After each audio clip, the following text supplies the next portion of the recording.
चलो सरकार से तो सवाल नहीं कर सकते क्योंकि लोकतंत्र है तथाकथित, और चैनल बैन भी हो चुका है इसके कारण। लेकिन एक सवाल आपसे, चिल्ड्रन यंग माइंड एक संस्था है जो यूनाइटेड किंगडम इंग्लैंड में काम करती है, और उसने अब एक सर्वे में बताया है कि पिछले जो 1.5 साल रहा है, जो ये कोरोना काल रहा है, उसमें बच्चों की मानसिक जो दशा है उस पर क्या प्रभाव पड़ा है। और एक चौंकाने वाला सर्वे सामने आया है। जैसा कि अब हमने सबने देख ही लिया और सरकार ने मान भी लिया कि देश चलाने के लिए स्कूल खोलना ज़रूरी नहीं है अगर आप शराब के ठेके खोल देते हैं तो। और हुआ भी यही, स्कूल खोलने से पहले सरकार के पास आमदनी का कोई ज़रिया नहीं था, शराब के ठेके खुले और वहाँ से कोरोना तो नहीं फैला। हाँ, सरकार की जो इकोनॉमी है, जो अर्थव्यवस्था है, वो ज़रूर पटरी पर आ गई। हम सभी ने देखा कितनी छोटी छोटी लाइनें शराब के ठेकों के बाहर थी, और बड़े ही सभ्य तरीके से लोग अपनी बारी का इंतज़ार करके कोरोना काल में सोशल डिस्टेंसिंग को फॉलो करके शराब के ठेकों से अपना जो है अमृत पान के लिए इंतज़ार कर रहे थे। और चलिए, ये तो दूसरी बात है। अब बात कर लेते हैं एक बार उस सर्वे की।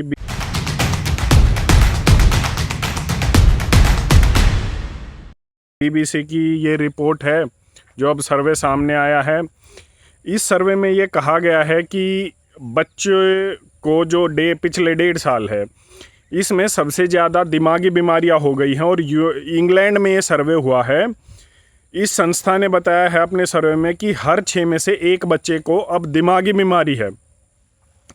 और 11 से 16 साल के जितने बच्चे हैं उनमें 50% बच्चों को, मतलब हर 2 में से 1 बच्चे ने अपना अधिकतर समय सोशल मीडिया जैसे फेसबुक, ट्विटर, इंस्टाग्राम या यूट्यूब पर समय बिताया है। और उसमें भी उन्होंने आगे लिखा है कि ये समय जो उन्होंने बिताया है उसका 80% समय उन्होंने सिर्फ बेकार, घटिया और ऐसी चीज़ों को देखा है जो ना तो उनके कभी काम आएंगी और उनको जो है उनके व्यवहार को और उनके चरित्र को वो ख़राब कर रही हैं।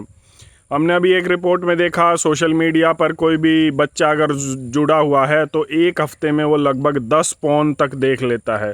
भारत का ये सर्वे था। खैर, बीबीसी की अब ये रिपोर्ट आई है, स्लीपिंग डिस्टर्बेंसेस, मतलब बच्चों को सोने में परेशानियां आ रही है। 58% बच्चों को बीबीसी की इस रिपोर्ट के और चिल्ड्रन जो ये संस्था है इसकी रिपोर्ट के अनुसार 58% बच्चों को अब पेट से संबंधित, खाने से संबंधित बीमारियां हो गई हैं। ये तो नहीं कहेंगे कि जो भी जितनी भी मौतें हुई हैं कोरोना की, अब ये तो दिख रही हैं या मीडिया दिखा भी रहा है, लेकिन ये सर्वे कौन बताएगा? ये कौन बताएगा कि हर 6 में से 1 बच्चे को अब दिमाग की बीमारी पैदा हो गई है इसी लॉकडाउन के कारण? और चलो, सरकार से तो सवाल नहीं कर सकते क्योंकि लोकतंत्र है तथाकथित, और चैनल बैन भी हो चुका है इसके कारण।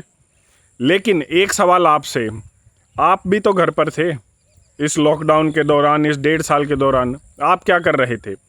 बच्चों ने टीवी पर वही चीज़ें देखी कि अगर आप बाहर निकल रहे हो तो पुलिस आपको मार रही है।